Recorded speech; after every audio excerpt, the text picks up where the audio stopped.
Okay, g'day everybody. Today I'm speaking with Colin Burgess about his new book, Sisters Under Fire: The Extraordinary Courage of Two Australian Nurses at War. Welcome, Colin. Thank you for having me. No problems at all. So the book itself is about Sisters Margaret Anderson and Vera Tawney. How did you come by their story? Actually harks back to the earlier book, Sisters in Captivity, which told the story of the Australian nurses who were sent to Malaya and Singapore and were forced to evacuate on ships. And one of them, obviously, being the better known Vina Brook, which ended up in a substantial tragedy with 21 nurses slain on a beach on Banker Island. But in telling that story, there were three evacuation ships, and even though I talked about them in brief, uh, I went back to it after the success of Sisters in Captivity, and I looked at the Empire Star on which 60 of the nurses were sent back to Australia, and two of them performed one of the most extraordinarily brave feats, a stupendous thing of courage whilst on board under attack by the Japanese. So that's the genesis of the story, how it came about being something I started researching and writing about. Okay. Okay, so we'll get to the evacuation shortly. But just to sort of set the scene, because I don't think I've actually done a episode on the fall of Singapore yet, which is strange considering how long I've been going for. But for our listeners who might not really understand the context, what's happening in Singapore at the time? Why are they there? And where are the nurses when the fighting is going on? Okay. Um, the Japanese had not entered the war when these nurses were sent overseas. They left on troop ships bound for essentially Singapore, but were later deployed to Malaya as well. They were there to look after the soldiers who were in training for a possible war with Japan, and also how to learn or teach themselves about tropical diseases and the prevention of and the treatment of. So when they were there, things were not all that bad. War was going on or war was raging in Europe, but there was a possibility that Japan might enter the war, and that's actually what happened. Whilst there was 131 nurses involved in all in camps in Malaya and Singapore, and when the Japanese attacked Pearl Harbor, basically at the same time, they invaded Thailand and Malaya and started moving down the western side of Malaya, the eastern side of Thailand, heading for specifically Singapore, which was very poorly defended. Nobody expected the Japanese thrust to come down through the Malayan Peninsula. So when things got grim, because the Japanese were moving fast, they were moving brutally. They were meeting some resistance. Uh, Unfortunately, they hadn't stationed too many troops facing the Malayan Peninsula. And so when the Japanese moved down, the authorities decided it was time to move the nurses out of Malaya, get them down into Singapore, because they started hearing stories about the Japanese invading places like Hong Kong. And there was one very specific sad story about them entering a hospital, violating the nurses, and then beheading them and killing many of the patients. So the Australian authorities, the medical authorities, decided it was time to get the nurses out of Malaya, get them into Singapore, and then look at the situation from there. So they did. They set up hospitals in Singapore and they started treating the wounded coming down from the Malayan campaign. And things were getting really grim. The Japanese basically had control over the air. They were moving fast, moving brutally. And once it was determined that the nurses should evacuate, they were given orders to leave. Now, they didn't want to leave. They wanted to stay with their patients. This is what they trained for. This is what their dedication was, to look after their patients, but they were under orders. So the authorities organised 3 evacuation ships. The first one was a very small ship called the Wasui. They managed to get about 200 people on board, including 6 of the nurses and 20 of their more badly wounded. And eventually, the Wasui made it back to Australia after some adventures. But the next ship, the same day, the 11th of February 1942, was the Empire Star, which was a refrigerated cargo ship. And it had been seconded for an evacuation. And it wasn't only the nurses and the wounded who were on board, but literally hundreds and hundreds of civilian evacuees. A very crowded ship. The contingent of nurses, there were 60 in all, were actually placed in a refrigerated hold. Now, of course, it wasn't refrigerated at the time, but it was stinking hot. It was smelly. There were no facilities. In fact, some of them used their helmet for some obvious reasons. But as they set sail, the Japanese were indiscriminately shooting up ships that were evacuating out of Singapore. And the Empire Star came under enemy fire from the air. The decks were strafed. And at that stage, the 2 nurses, Vera Tony and Margaret Anderson, had left the hold. They'd climbed up the ladder because A, they wanted some fresh air, and B, they were desperately in need of a toilet. So while they're on the deck, that's when the Japanese came through and started firing on the ship. They were hustled into the wheelhouse for their protection, along with many of the civilians who were on the deck. A lot of them went downstairs below deck.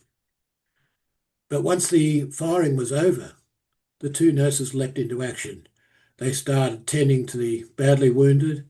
They determined that quite a few of the people were dead, mostly the gunners from the ship. And things were going well until the Japanese returned. And this time there were 60 aircraft involved, which is what I found in my research. And they really started hammering that ship. There were bullets flying everywhere, splinters, you name it. And these 2 nurses, realizing the situation that these wounded were in, they laid down on top of them to protect them. And they stayed there until the firing was over. And, it was one of the most incredibly selfless, courageous acts. And it is the crux of the story that these 2 nurses went out of their way to use their dedication, their care, their experience to look after these people. And quite frankly, they deserve the bravery awards that were later given. So you said there that when the Japanese came through Hong Kong and they broke into the hospital, so the nurses, when they're actually on Singapore, they know that they're not going to get any special treatment from the Japanese, don't they? They do indeed, and the medical authorities in Singapore and in Australia realised the situation. They could not leave the nurses to the mercy of the Japanese because they knew through word coming through what they were capable of, which was, extremely brutal. Rape and murder was just endemic throughout some of the areas that they occupied. Yeah. And yet, knowing that, many of them tried to stay behind to look after the patients in Singapore hospital, which kind of sort of goes to the heart of what motivated these women, doesn't it? It does. And, there was courage in that because when they were ordered, the first 6 were ordered to go on the Wasui, that's as many as could be fitted on board. They refused. They said, no, we're staying. They wanted to stay with their patients, to look after them, even knowing that they would ultimately be captured by the Japanese and all that involved. Yep. But they were under orders. They were sent home, as were the next 60, and following that, the remaining 65 the next day who were sent aboard the ill-fated Vina Brook. Back at home, sometimes this didn't sit well with some of the members of the public who felt that the nurses had deserted their patients, that they couldn't wait to get out of Singapore. It was a Hmm. sad reflection on what really did not happen in Singapore. These women wanted to stay with their patients, they were prepared to, and they wanted to look after them until whatever came to pass. So, by World War Two, I know that during the Boer War and in World War One, nurses had to be single women. They had to pay their own way. They were treated as kind of a necessary evil. What's the army's attitude towards the nurses at this point of the war? Well, the nurses were part of the AIF. They joined a special area called the Australian Army Nurses Services, and they were looked after. The troops respected them. They knew that these women, once the fighting began, as they did in the First World War, the nurses were at the front line. They weren't held back. They were there to look after these troops as soon as they were wounded. And it was courage because they were unarmed. They had to uh, stand still when bombs were raining around them. And I guess it's a sad reflection that when it was all over, the men received all the kudos, the bravery awards, the higher bravery awards, whereas the nurses, they did their duty, they did it with respect, they did it with dedication and compassion. And I've certainly got the utmost respect for them and what they did, and the fact that perhaps they've always been left in a slipstream of what the men did. Yep, yep. So obviously they're trained as nurses. Being military nurses, do they have any specific training as to weapons handling or any of that sort of stuff, or they were just there as nurses, and that was their job? Oh, they went through training camps in Australia before they were deployed overseas. They had to learn what they were to expect. They had to learn how to look after serious wounds and to cooperate with the medical authorities that they'd be working with. Um, they did receive a lot of training, and even on the ships on the way to Singapore and to other areas, they were still under training. And they were also training the men on board as well, the troops on board. Yep. Okay, so they're providing like first aid training and for the troops that are going into battle. Yes, that's correct. Yeah, some of the Okay, fundamentals of how to look after themselves, what to do if they were wounded, and to how to look after their fellows if yep. they were Okay. injured. Okay, so you touched briefly there on the Viner Brook, which I have mentioned in the one of the episodes I did on the nurses. But when you go to write a book about that event, how do you, I suppose, balance the need for detail without going too far and sort of glorifying the violence? Yeah, there's no way of glorifying the violence that those women endured, and in fact, all of the passengers on board the Varna Brook, they were there under situations of terror, complete terror, evacuating Singapore. The Japanese were just 2 days away from completely taking over Singapore and having the surrender sign. They didn't know what would happen to them once they got on the ship. They were short of food, they were short of equipment, they were overcrowded. I mean, the Vinebrook carried quite a lot of people on board, and a lot of them shouldn't have been there. In fact, the sad situation is that many of those people, the civilians, got on board, yes, men, women, and children, but they were bringing suitcases. There were even reports Mhm. that they had golf clubs and such, bringing their personal possessions. Yep. But the nurses were there. The 65 nurses who boarded the Vinebrook were there to go back to Australia under orders. They didn't want to go, but the men, the patients, told them to go, Yep. and they were ordered to leave Singapore. And it's a sad situation that out of those 65, only 24 came back to Singapore and then to Australia at the end of the conflict. Yep. Okay. Okay. So tell us about the Empire Star after the attack. I assume it continued on and made it back to Australia. Yes, very briefly, they were heading towards Batavia, which of course now is Jakarta.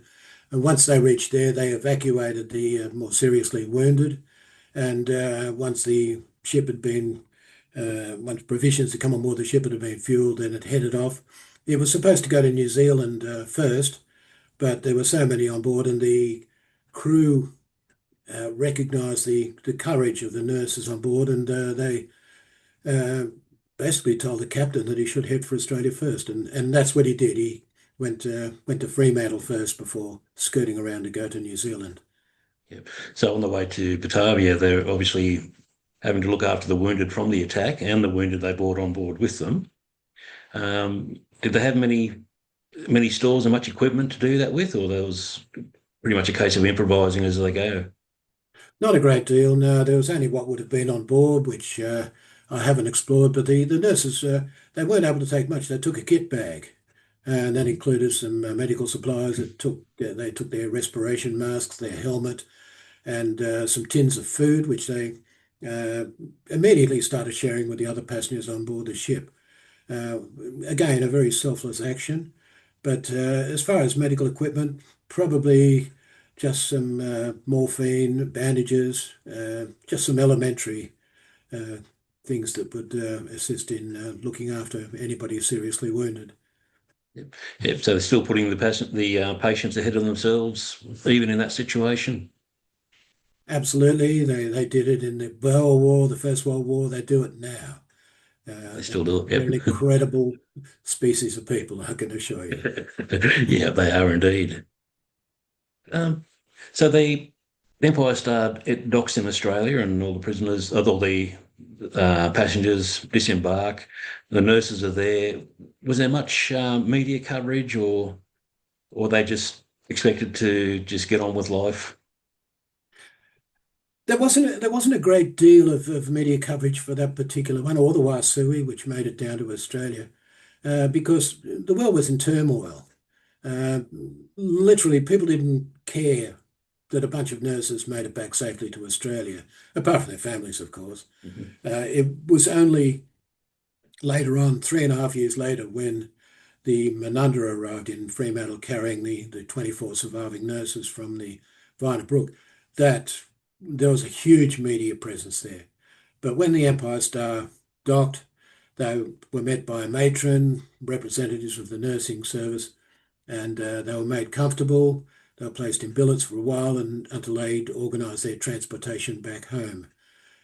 Obviously, their families were notified that they were there, and they couldn't wait to see their loved ones once again.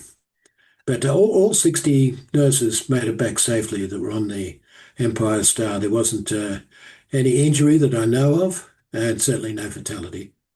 Okay, that's a good thing. So obviously they're still in the army when they got back. So I assume most of them continued on there and fought out the rest of the war throughout the Pacific. Well, it was up to the individuals. In the case of the two nurses, uh, Vera Tornay came back and she was actually engaged to a chap in Australia, and they ended up marrying about a year after she got back. And of course, in those days, as soon as you were married, that was the end of your nursing service with the army. She had to resign her commission. And the same basically happened with Margaret Anderson. She met a trooper, they got engaged, they got married, and well, she was also a little ill too. She was carrying some major illnesses that she picked up along the way, and Mhm. she got married, and she also resigned from the service. I guess a lot of the others probably stayed on for a while. They found themselves in a similar situation, got married, or just decided they'd had enough, that the war was over. They wanted to return to a normal life. Yep, fair enough too. So you mentioned that Anderson and Toynbee, they both got bravery awards. That wasn't straight away. No, and it was totally unexpected by them. Uh, when they arrived back in Australia, unbeknown to them, the ship's crew had actually banded together and they presented a case to the captain that these two nurses, because they were the only ones on deck, I should point out, the rest Yep. were down in the hold, and the hold was covered when the first Japanese attack happened. So they were the only two nurses on deck. And the extraordinary courage they showed was noted by the crew, uh, despite the fact that several members of the crew had died in the attacks. They knew what these two nurses had done, which was an extreme act of selflessness and bravery. And they petitioned the captain to have them awarded some sort of award for bravery. And that was passed through to the Australian government, and then through to the British government. And eventually, even though both of them were recommended for the George Medal, they felt that Margaret Anderson had just done that little bit more. She was seen to do a lot more in moving around the wounded, whereas Vera was looking after one chap and then she helped a woman who was giving birth, would you believe? So, Wow. uh, so that Margaret was given the George Medal and Vera was given the MBE. And they were found at home one night, both of them. To their complete surprise, they were told about these awards and they had to go to the Victoria Barracks the next day to talk to the matron in charge there about what it meant. Okay. So the George Medal, that's the civilian equivalent of the Victoria Cross, more or less? Well, it's the Or is it's that the the George nursing Cross? equipment of the yeah they're civilians. Yeah. They were given army ranks later on, but at that stage they were nurses, they were civilians, so they couldn't be awarded the Victoria Cross or George Cross. But Yep. it was the highest award that a nurse could be given. Yep. No, it's good to see. And as you say, they were surprised. They didn't think they were worthy of it, just doing their duty. Exactly as you said, they did their duty, they performed their duty, they did what their training demanded of them. They showed compassion, bravery, and they thought when they arrived home, that was it. They were back with their families. They were settling in, and suddenly the phone rings one night and they're told that they're going to be awarded these by Buckingham Palace. Oh, wow. Quite And an so they, extraordinary thing. yeah. So were they presented with them in England, or they were just a ceremony in Australia? No, they received them in Australia. They didn't go across to England to receive them. No. Yep. Okay. Well, it's all very, very good. You mentioned briefly that some of the nurses were taken prisoner, and I think you got a chapter about that in your book. So we hear a lot about what happened with the male prisoners, like Sandakan and Burma Railway and all this sort of stuff. What sort of treatment did the nurses get? The very worst possible treatment that a human being can inflict on another. They they were rounded up on Banker Island.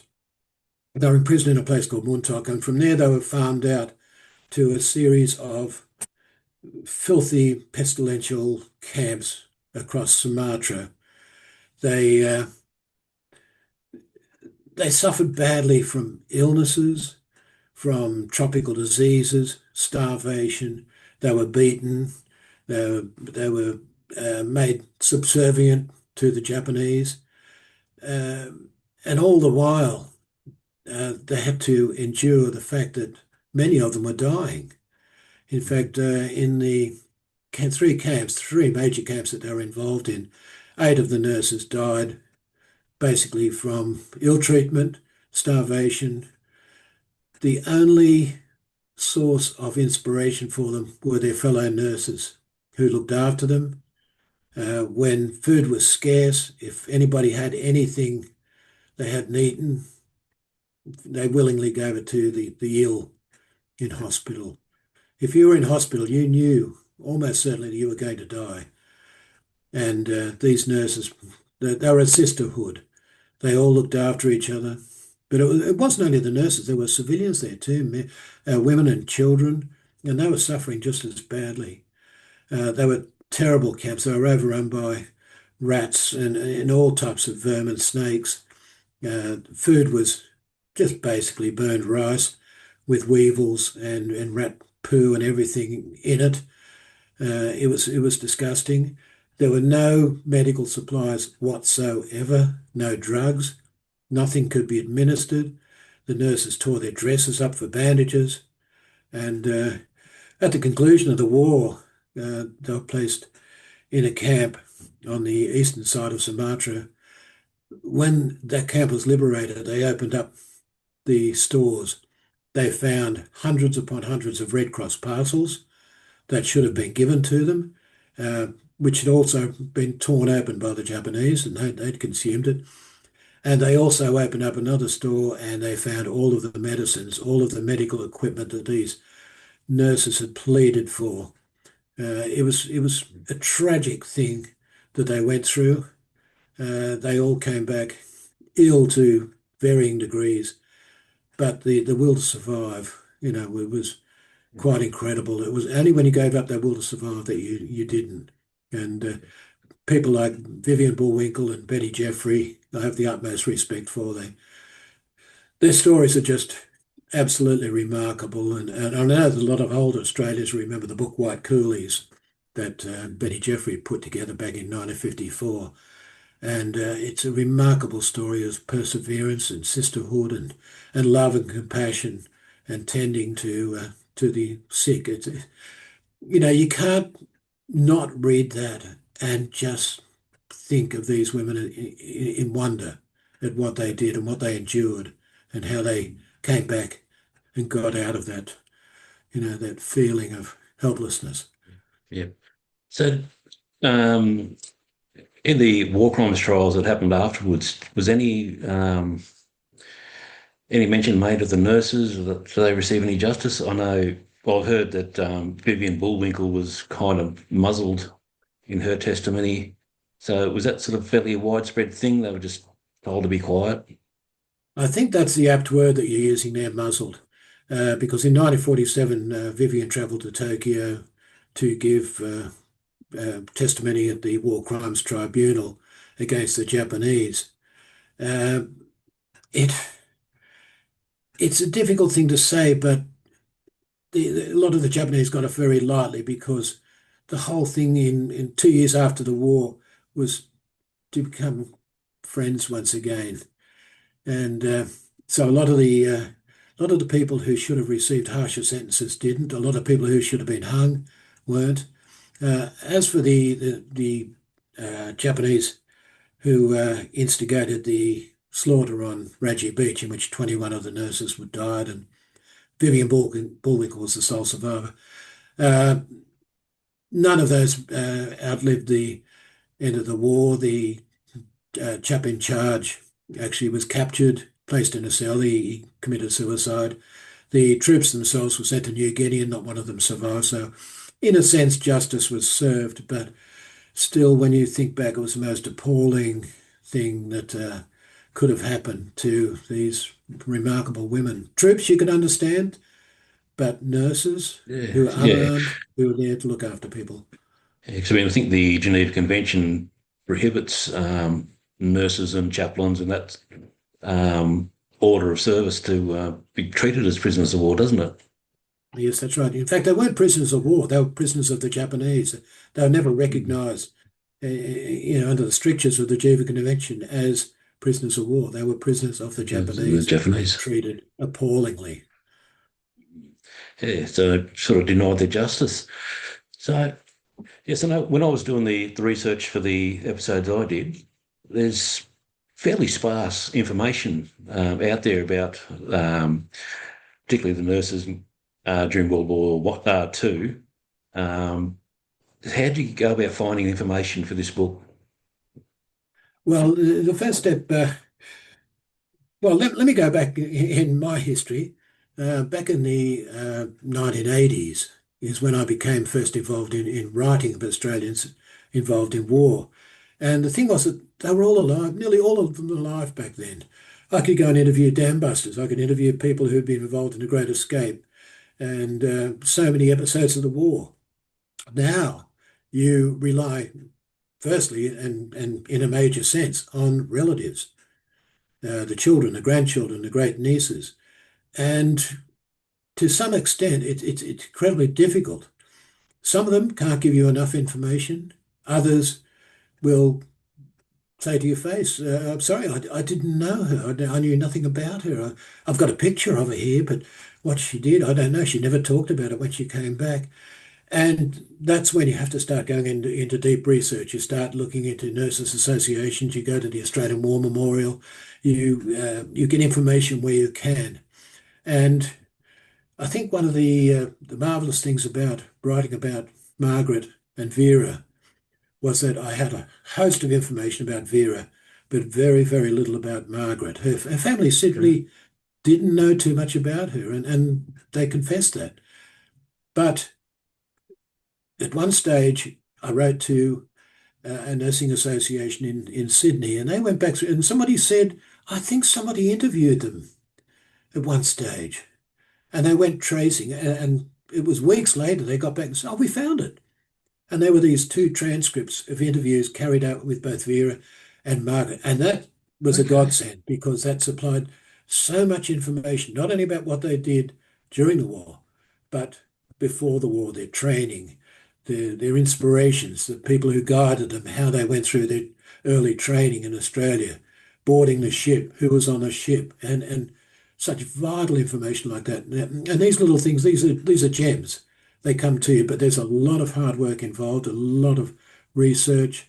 Uh, One great thing that most historians rely on, and I'd imagine you and many of the people, the military people, is Trove, the newspaper Mm. source. Yep. You can go back dozens and dozens of years and find contemporary newspaper reports, and they are an invaluable source of information in this day and age. I certainly use them a lot, Yep. and they help the stories along enormously. Yep. Yeah. So in the book, you sort of got to balance history and also telling a good story that's going to keep readers engaged. So how do you go about balancing the storytelling side and the history side? Surprisingly, I don't find it all that difficult. Ever since I was a young boy in high school, I enjoyed reading stories about the Australians as prisoners of war, particularly in Europe. So I enjoyed things like the Colditz story, the Wooden Horse, the Great Escape, what have you, and that branched out into the Dam Busters, all those books that in my era in high school, all the boys clamoured over. They read it. And I came to respect these people. And there were other inspirations along the way, teachers and what have you. And my sole purpose is to tell the story of these people in a setting, in a war, in a conflict, anything like that. But as with another book I read about the Australian dam busters, I didn't talk about the aircraft. I didn't talk about how it all operated and what have you. I talked about the men who were involved. And that has always served me well, that I write about the people and the publishers, obviously want more. I was surprised when when I Yep. actually had they re-released Simon Schuster re-released four of my old war books, and that was great. But then they said, "Have you got any more?" I said, "No, that's it." Well, would you consider writing more?